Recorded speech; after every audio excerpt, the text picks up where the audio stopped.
Amados hermanos, sean ustedes bienvenidos nuevamente, aquellos que el Señor en su corazón les ha puesto, reunirnos juntos a recibir el mensaje que hoy tiene para nosotros, a los hermanos a través de Facebook. Sean ustedes bienvenidos. Les recuerdo que el chat está abierto.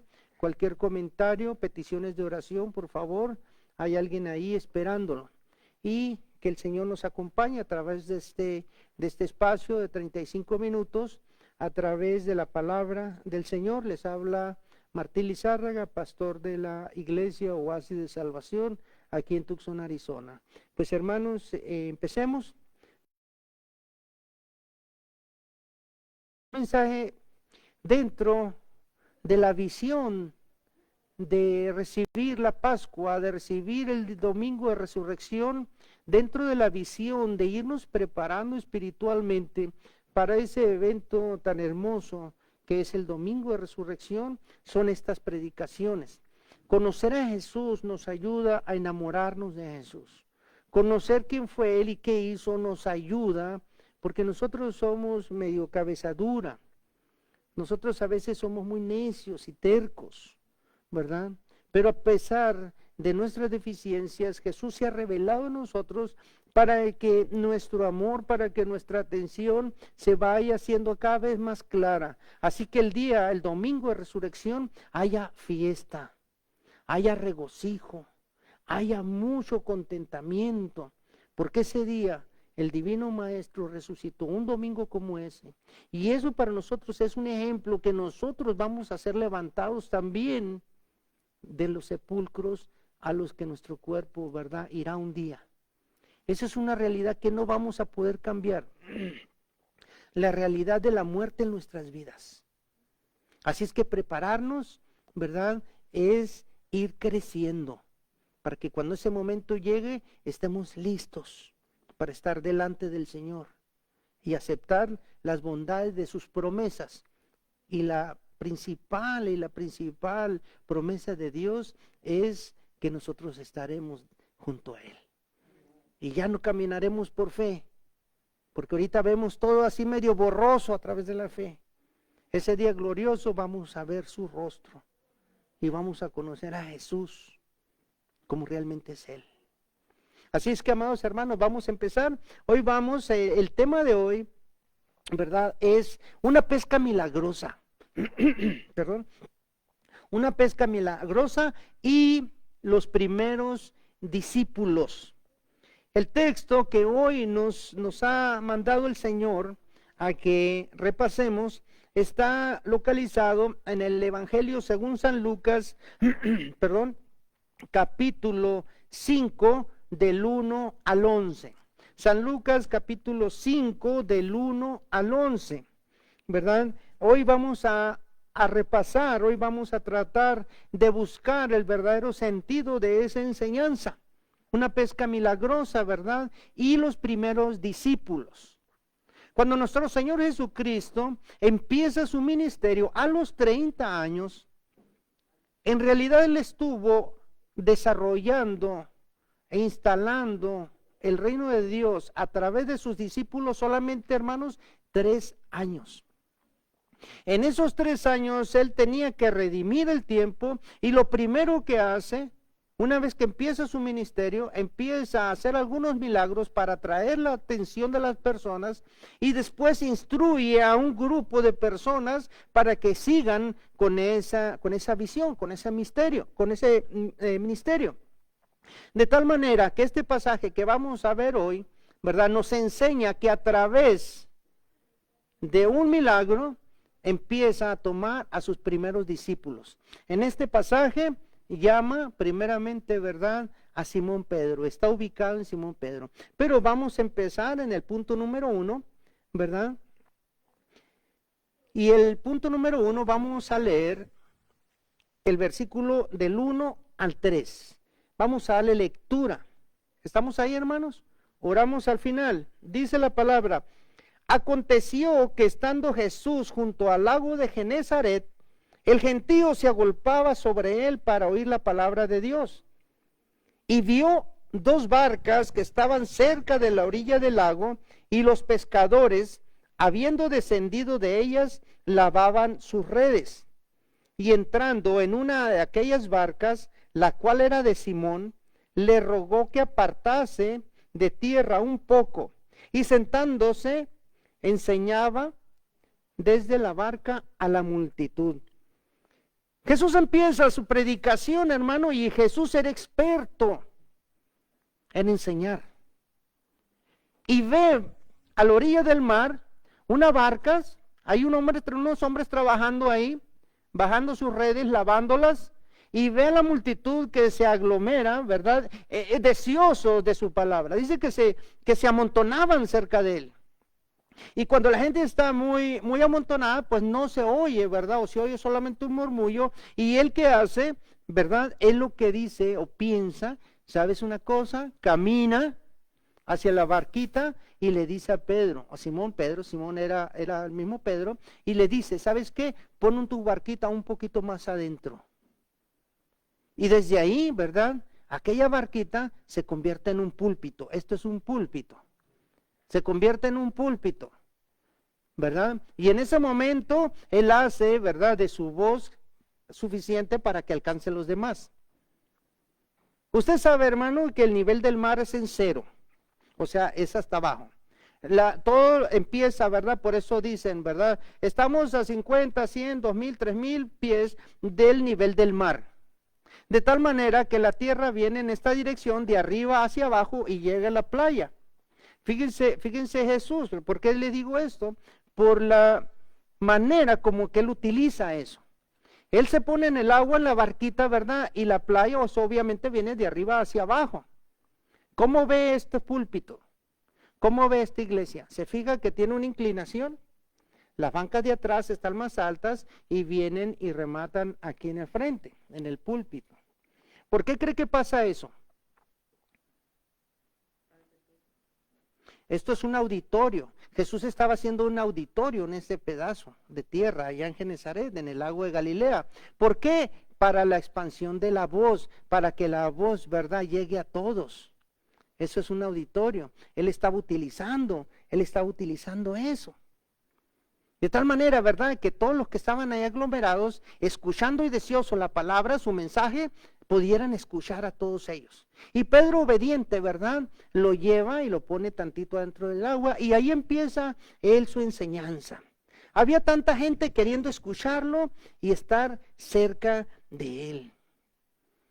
Hace mucho tiempo, o yo no he visto, mejor dicho, la gente que se aglomere para escuchar la palabra de Dios.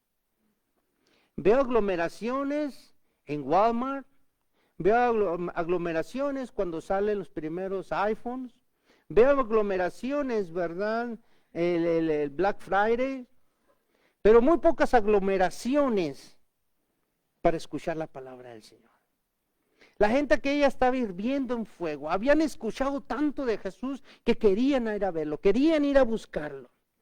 Y dice que Jesús los ve, ¿verdad? Y se mete tantito en el agua en la barca de Pedro, escoge la barca de Pedro. Aquí es un detalle importante, ¿verdad? Porque vamos a ver que posteriormente de ahí, de esa pesca maravillosa o de ese milagro, viene la conversión de Pedro. Y dice que entra ahí y les enseñaba.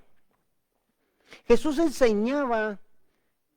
¿Cuáles, hermano? ¿Qué doctrinas? ¿La de la ley de Moisés? No, enseñaba una doctrina, ¿verdad?, nueva.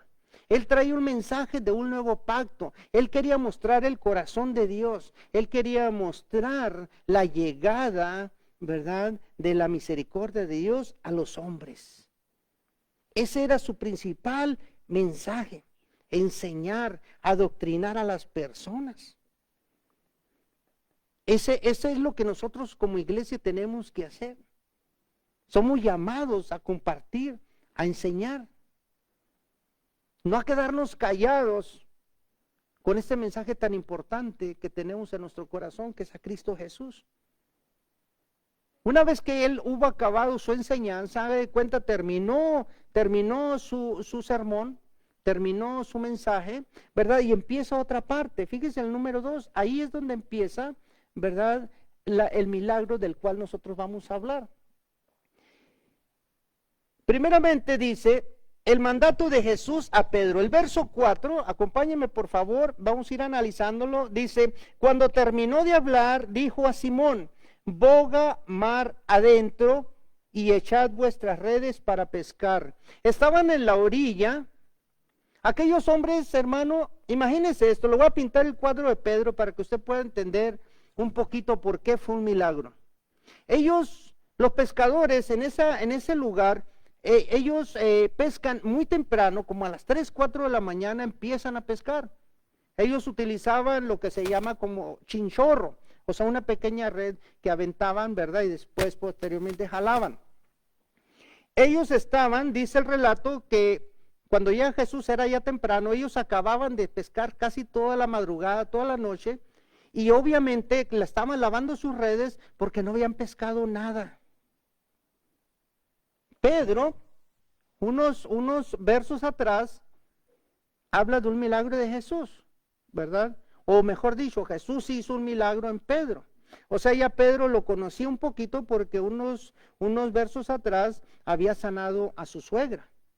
Si Pedro tenía suegra, es obvio que tenía esposa. No era muy afortunado que digamos, pero sí creyente, ¿verdad? Tenía esposa y por lo obvio, o vamos a decir así, resultado de eso, pues tenía hijos. ¿Cómo se sentiría él que no había pescado nada? ¿Cómo nos sentimos nosotros cuando nuestro trabajo disminuye? Preocupados, ¿verdad? ¿Cómo voy a pagar? Ya viene la renta, el alimento. Eso empieza a estresar al padre de familia o a la madre de familia. Así llegó Pedro. Y de repente Jesús le dice, ¿verdad? Dame chancita, Pedro, mira, voy a entrar un poquito en el agua, me llevas en tu barquita. Y él a lo mejor, ¿verdad? Después de trabajar toda la noche y la madrugada, a lo mejor él ya todo estresado lo que quería era llegar a su casa. Pero le dice, ok. Él se va en la barquita, pero Jesús en su infinita sabiduría, el Hijo de Dios, ¿verdad? Lo hace a fuerzas de escuchar el mensaje, porque se quedó en la barquita, acuérdense que él fue el que lo metió. Y termina el mensaje, ¿verdad? Y dice que le dijo, Pedro, boga, o sea, rema más adentro. Rema más adentro y avienta tus redes. Pedro era experto en la pesca, era un pescador. Y estaba recibiendo, ¿verdad?, una sugerencia de un carpintero. Y le dice, ve más adentro. Y él piensa, oye, pues ya lavé las redes. Porque las redes si no se lavan, se pudren, ¿verdad? Si no se estiran y todo eso. Ya lavé las redes. ¿Cómo otra vez, verdad? Voy a hacer lo mismo, si ya pescamos toda la noche y no agarramos nada. Así muchas veces nosotros como Pedro, ¿verdad? El Señor nos dice, ve un poquito más allá. A nosotros nos gusta andar en la orillita nomás. Nos gusta ser de la multitud, pero no nos gusta ser discípulos, porque el discípulo tiene que remar más adentro, tiene que entrar en la profundidad.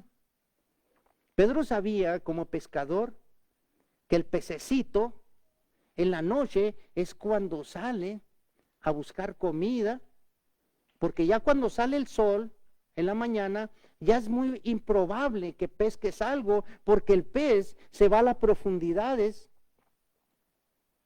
por lo caliente del sol y del agua, empieza a buscar lo fresco. Y él pensaba como un experto, ¿para qué voy a tirar la red otra vez? Si ya no pesqué en la madrugada, que es cuando sale, el menos ahorita que andan en el fondo. Pero Pedro, ¿verdad?, le contesta al Señor. Ahí está el segundo punto, ¿verdad? La respuesta de Pedro en el verso 5, le dice, respondiendo Simón, le dijo, Maestro, toda la noche hemos estado trabajando y nada hemos pescado. ¿Y cuál fue la siguiente expresión de Pedro? Mas en tu palabra echaré la red. O sea, yo creo que soy el experto y yo digo que no vamos a pescar nada. Y tú me estás diciendo que no eres experto, que no conoces el tema, pero decido creer en ti y voy a ir más allá. Nosotros muchas veces, hermano, el Señor nos dice eso.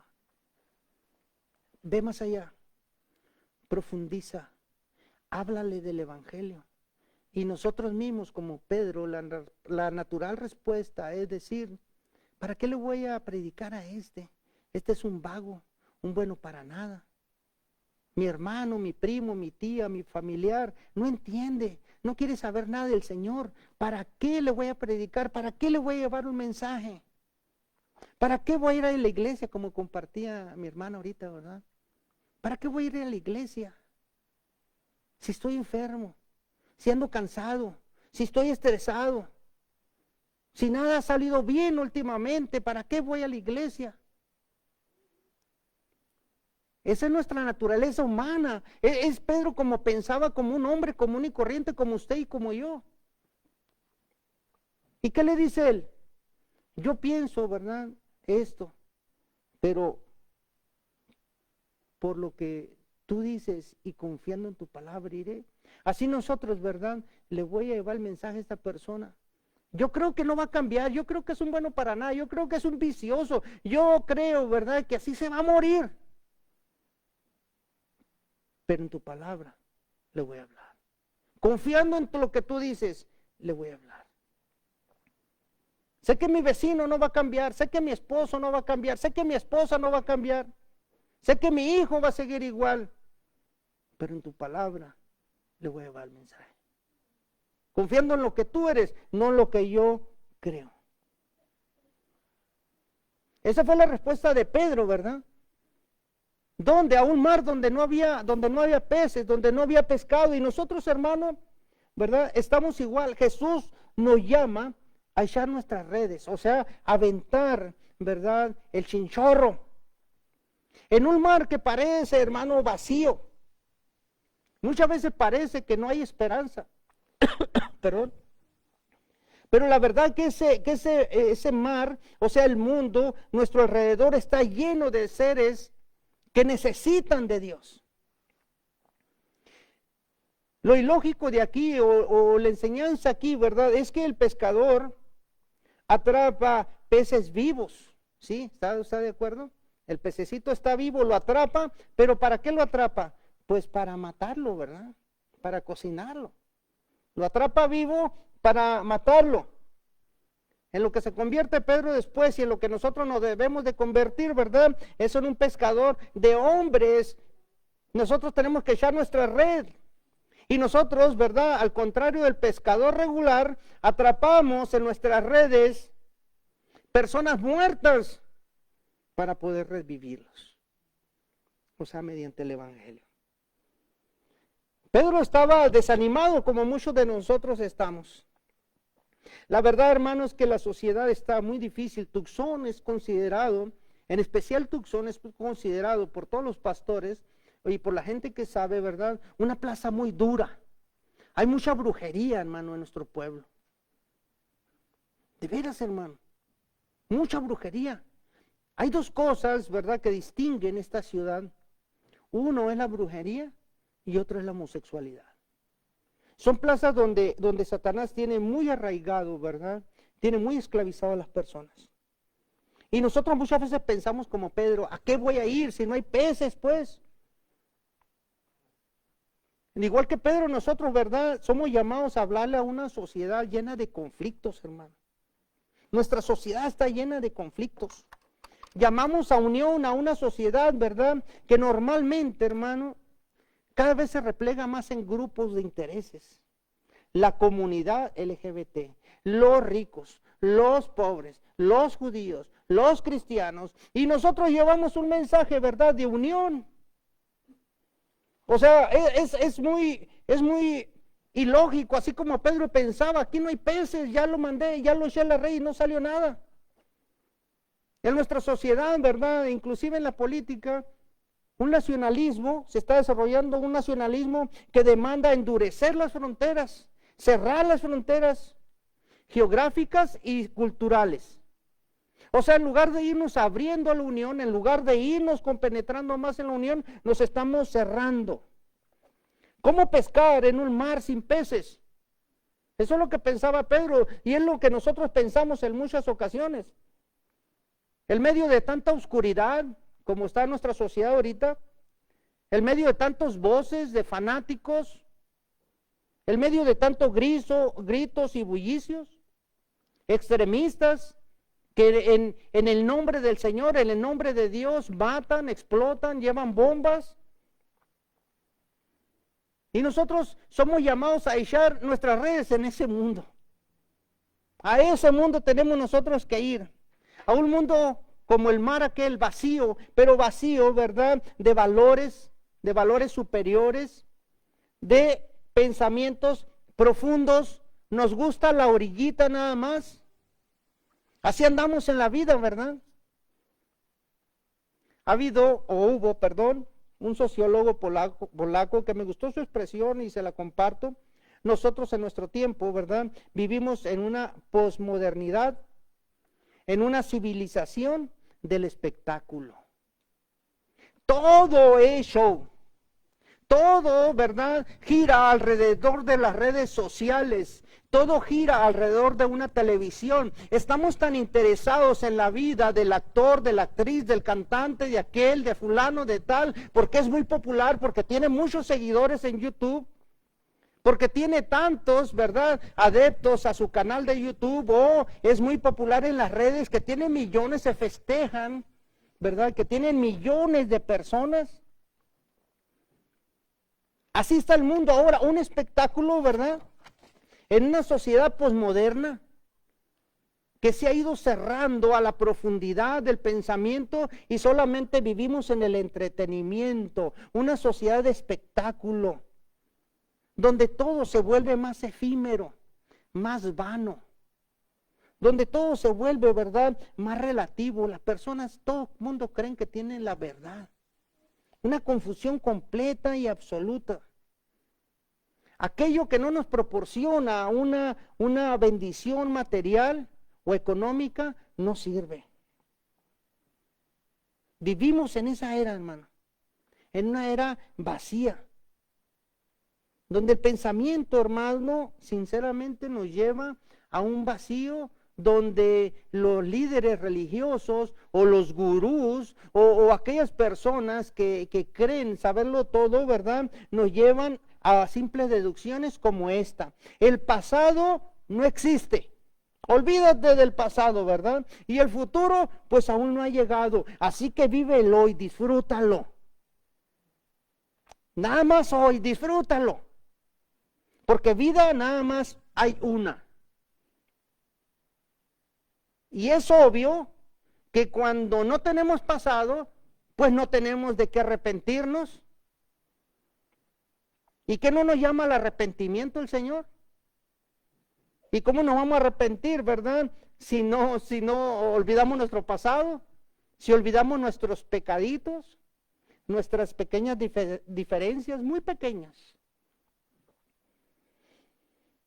Y no falta, hermano, personas creyentes, ¿verdad?, que terminan consumiendo semejante droga espiritual. Es una droga espiritual el pensar que no hay pasado. El que ya pasó, no pasa nada, ¿verdad? Es una droga espiritual, es un calmante, ¿verdad?, placentero, hacernos, como dicen por ahí, ¿verdad?, ojito de coche. La verdad, hermanos, que si tenemos un pecado, tenemos que un pasado, tenemos que arrepentirnos para llevar, ¿verdad?, ir en la vorágine o en el remolino de la salvación. Y esa es la sociedad, y así pensaba Pedro. ¿Para qué voy a echar las redes? Es lo mismo que pensamos nosotros. ¿Para qué voy a predicar?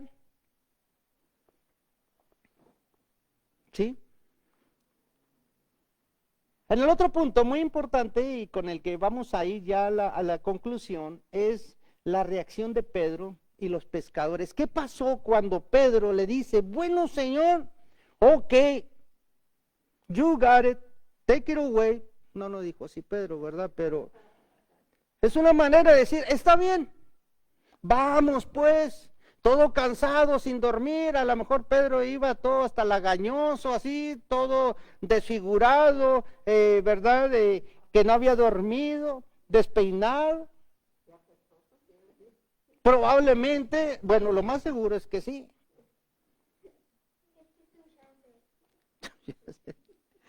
Como dice la hermana, apestoso, pues sí, imagínense toda la madrugada trabajando en la humedad, ¿verdad? Del mar y todo eso. Y dice, bueno, Señor, pues, ok, vamos. ¿Sí? En esa respuesta. Pero fíjese la reacción de Pedro ante esto que pasó, ¿verdad? Maravilloso. Versículo 6.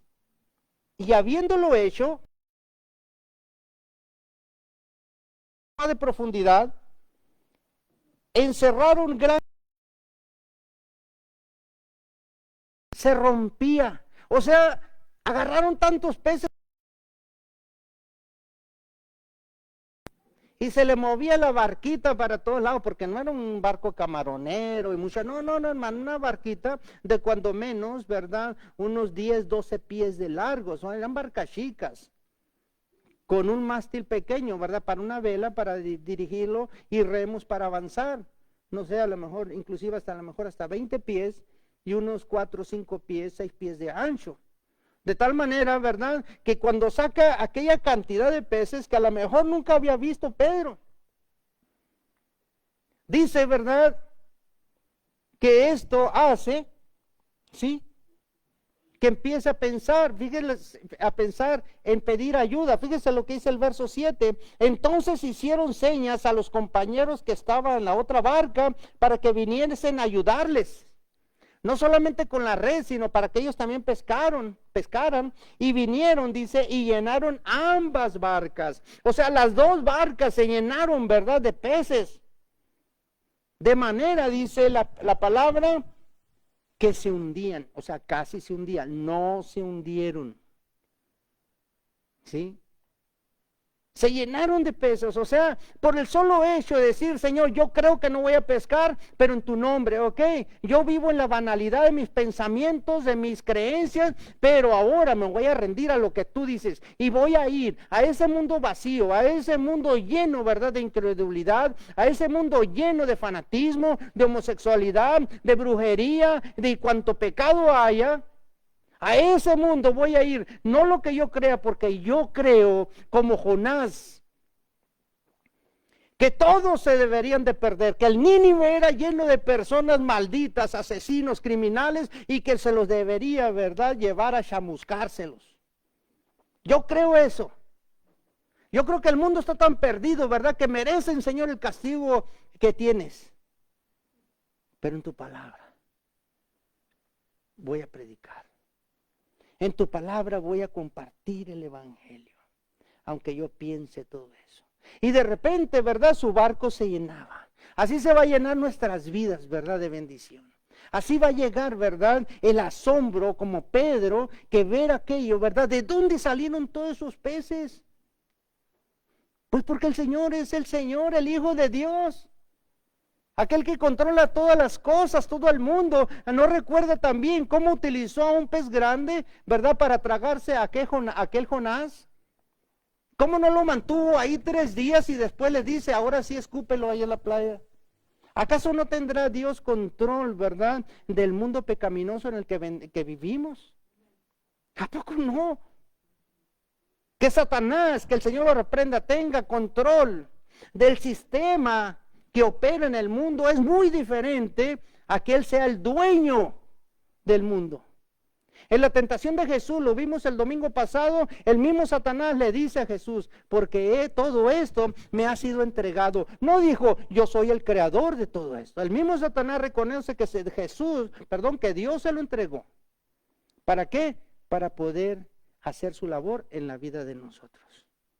De tal manera, ¿verdad?, que Pedro al ver esto, dice el versículo 8, viendo esto, Simón Pedro cayó de rodillas ante Jesús. Se derrumbó aquel hombre, ¿verdad?, y reconoció, estoy mal. Señor, tú eres bueno, tú eres el Señor, tú eres el Hijo de Dios. Cayó ahí, hermano, de rodillas. Y le dice, apártate de mí, Señor. No soy digno de estar ante tu presencia. Apártate de mí, Señor, porque soy hombre pecador y tú eres santo. Esa fue la reacción de Pedro. En el 9 dice, porque por la pesca que habían hecho, el temor se había apoderado de él y de los que estaban con él. ¿Y quién cree que estaban con él, hermano, en la otra barca que se llenó? Pues los hijos de Zebedeo, hermano. ¿No se acuerda usted de Juan, de Jacobo? Ellos eran. Y le dicen, ¿verdad? En el 10, asimismo de Jacobo y de Juan, hijos de Zebedeo, que eran compañeros de Simón, pero Jesús dijo a Simón, no temas, desde ahora serás pescador de hombres. Ya no vas a pescar pescaditos en el mar de Galilea, ¿verdad? Ahora vas a pescar hombres. No temas. Ese temor que le sobrecogió a Pedro, ¿verdad? Que cae de rodillas, es el reconocimiento completo y absoluto de nosotros. Y Pedro no era un asesino, un criminal, un drogadicto, ¿verdad? Pedro era un hombre de familia, temeroso de la ley, era un judío. En toda la extensión de la palabra, un religioso, una persona que vivía de acuerdo a la ley que dio Dios en el monte Sinaí a Moisés. Pero aún así, él reconoció que aún cumpliendo la ley, ¿verdad? Era un pecador ante los ojos de Dios. Y reconoce en ese momento. ¿Sí? Y en nosotros, hermano, es la misma. Caer de rodillas ante Dios es reconocer la bondad de Dios. Estamos tan impuestos a las bendiciones, ¿verdad? Que ya no nos damos cuenta de las bendiciones. Estamos dormidos ante Dios. Estamos como anestesiados por el mundo y no reconocemos a Dios. Vuelvo al ejemplo de la hermana. Ella le daba gracias a Dios porque le puso en su corazón venir ahora a escuchar el mensaje, ¿verdad? Del Señor, aún con lo mal que se sentía. Eso es lo que hizo Pedro, ¿verdad? Caer de rodillas, reconocer que Dios es Dios, inclusive más allá de lo que yo pudiera pensar o imaginar, inclusive de mi salud y de mi vida. Eso se llama adoración. Adorar, comprender, entender la magnitud, la gloria de Dios. Cuando él reconoce, soy hombre pecador, cuando le dice a Jesús, apártate de mí, yo soy un pecador, ¿qué está haciendo, hermano? Está reconociendo que efectivamente sí hay un pasado en su vida y que necesita arrepentirse. Usted y yo no podemos borrar nuestro pasado, pero sí podemos ser perdonados por el Señor cuando nosotros reconocemos. Ya no puedo cambiar mis errores, las ofensas y las personas que yo ofendí. No puedo cambiar eso, pero sí puedo ser perdonado para que la culpa no destruya mi corazón. El temor que se había apoderado de él, hermano, era un temor reverencial. Y Jesús le dice, no temas. O sea, yo estoy aquí, yo estoy contigo. Y sabes una cosa, Pedro, tengo un mensaje para ti, te voy a utilizar. Así como a Juan, a Jacobo, y aunque no se menciona a Andrés en este pasaje, ¿verdad? Ahí estaba Andrés también, su hermano, porque ellos fueron los primeros discípulos, los 4 primeros discípulos. Y les dice el Señor, mira, tengo una misión para ti y para estos que están contigo. ¿Sabes una cosa? Ya no vas a pescar pececitos, o a lo mejor lo hace los domingos, así como para hobby, ¿verdad? Para que te relajes, Pedrito, para que tengas tus pescaditos para echarlo al disco, ¿verdad? Ahora yo te voy a dar una misión más alta y sublime. Vas a pescar hombres. Y dice el versículo 11 con el que terminamos, y cuando trajeron a tierra las barcas, o sea, cuando llegaron de vuelta con aquella inmensidad de peces, ¿verdad? Dice, dejándolo todo, le siguieron. Abandonaron todo.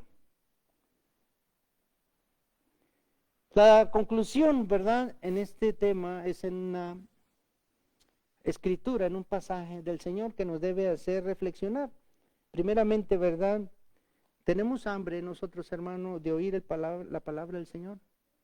Como aquella gente se arremolinaba en aquella playa para oír a Jesús hablar, ¿tenemos nosotros esa hambre? ¿Tenemos esa necesidad? ¿Obedecemos, verdad, con fe lo que Dios nos manda? A pesar de nuestros pensamientos pecaminosos o negativos, ¿reconocemos como lo hicieron Pedro y sus compañeros, que aún en contra de todas las probabilidades avanzaron, ¿verdad?, hacia la dirección que Jesús les marcó. ¿Cuál es nuestra reacción ante la grandeza de Dios? ¿Ha visto la luna estos 2 últimos días? ¿La ha visto? ¿Se ha fijado en eso? Hermosa. Mucha luz. Ayer le decía a Melanie, sal de tu cueva y ve a ver la luna, por favor. ¿Verdad? Estaba hermosa, hermano. Parecía que si estiraba la mano la podía tocar.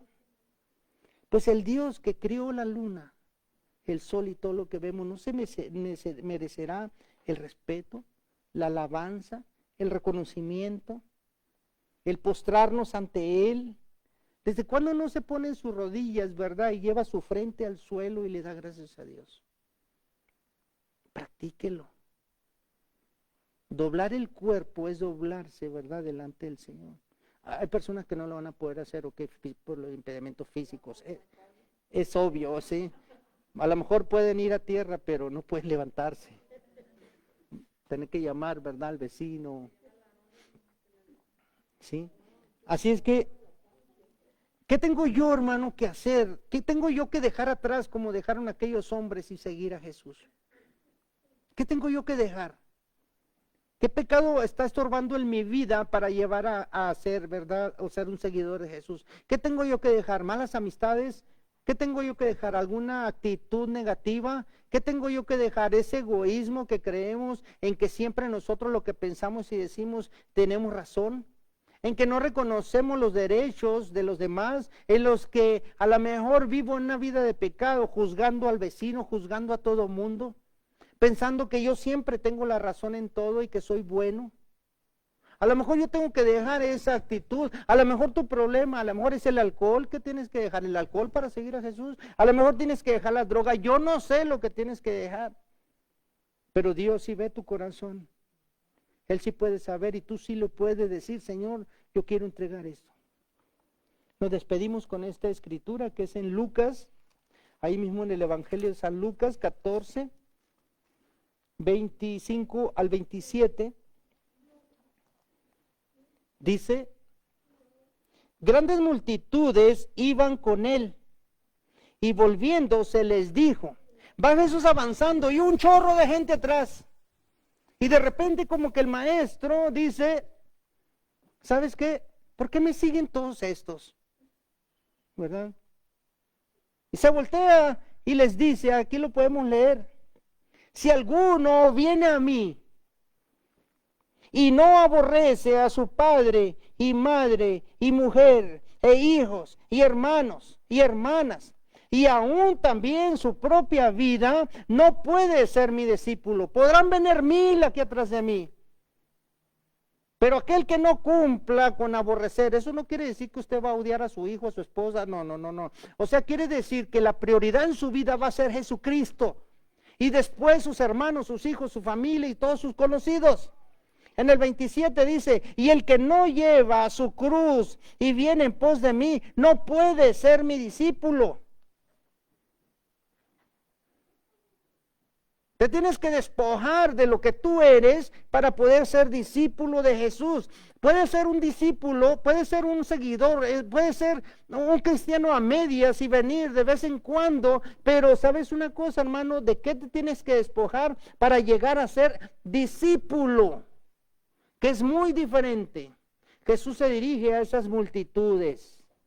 Aquellas personas que venimos a la iglesia, ¿verdad? De vez en cuando nada más, pero seguimos viviendo igual de la misma manera aquí. Nosotros tenemos que decir, ¿qué tengo yo que dejar? ¿Esa actitud a lo mejor?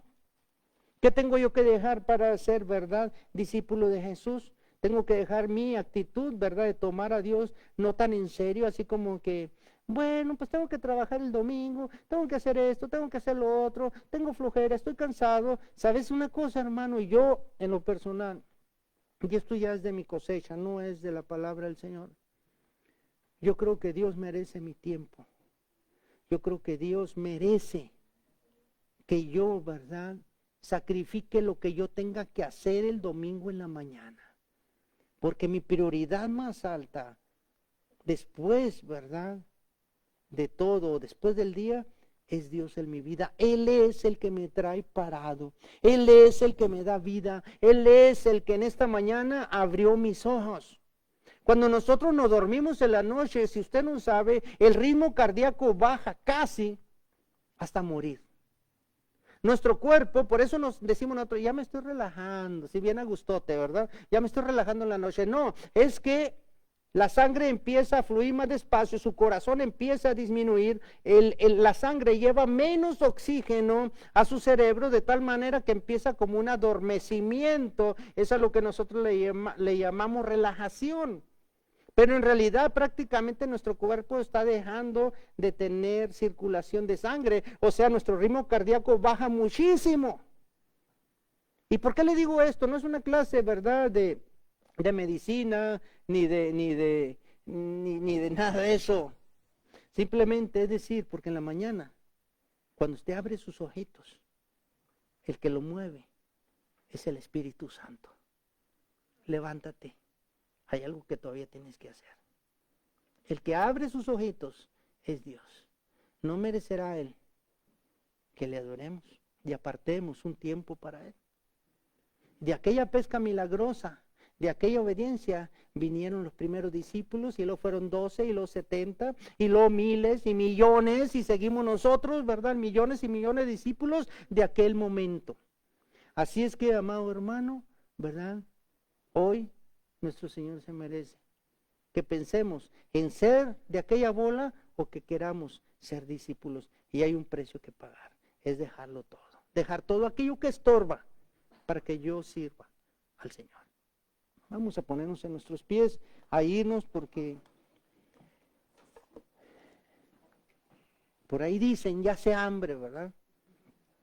Nos despedimos, le pido, ¿verdad? Hay algunas peticiones de oraciones, por el tiempo no las puedo mencionar todo, pero sí vamos a orar, ¿verdad? Para que el Señor les dé una respuesta. También, ¿verdad? Hay que saludar a todos aquellos que el Señor les ha puesto en su corazón. Voy a mencionar rapidito, ¿verdad? A Miguel, a nuestra hermana Eli de Nogales, a Magdalena Rangel, a Alma Lizárraga, a Lupita y Jesús Guerrero, a Astrid y Víctor y Marisol y familia, ¿verdad? Y tantos otros hermanos que el Señor ha puesto en su corazón, que juntos disfrutemos de su palabra. Así es que les bendigo, les saludo en el nombre del Señor, ¿verdad? Y presentemos al Señor estas peticiones delante de Él. Seguimos orando por Sasha, ¿verdad? Por Mateo. Seguimos orando, ¿verdad? Por los matrimonios. Seguimos orando por Miriam Riesgo, por Marina, por Amy Marina, perdón.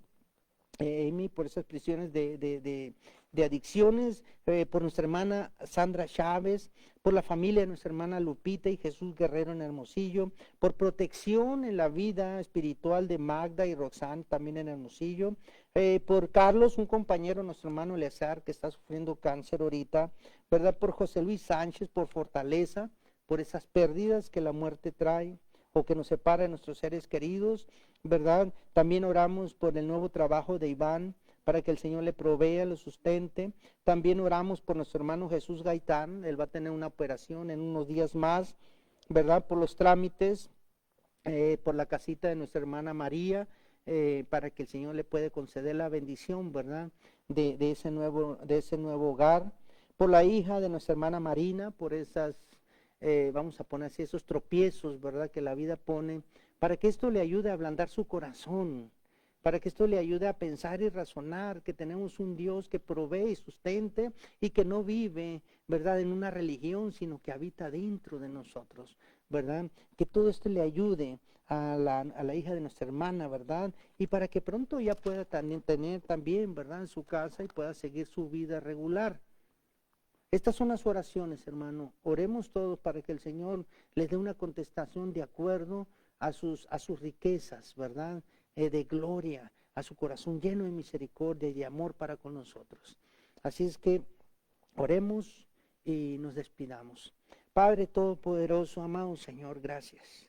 Gracias, Señor. ¿Cómo podremos nosotros devolver, Señor, tanto amor, tanta bendición, tanta prosperidad? ¿Cómo, Señor?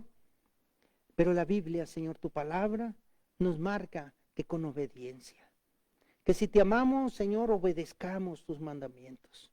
Esa es la manera de retribuir tanto amor y tanta misericordia. Padre, en este día aceptamos.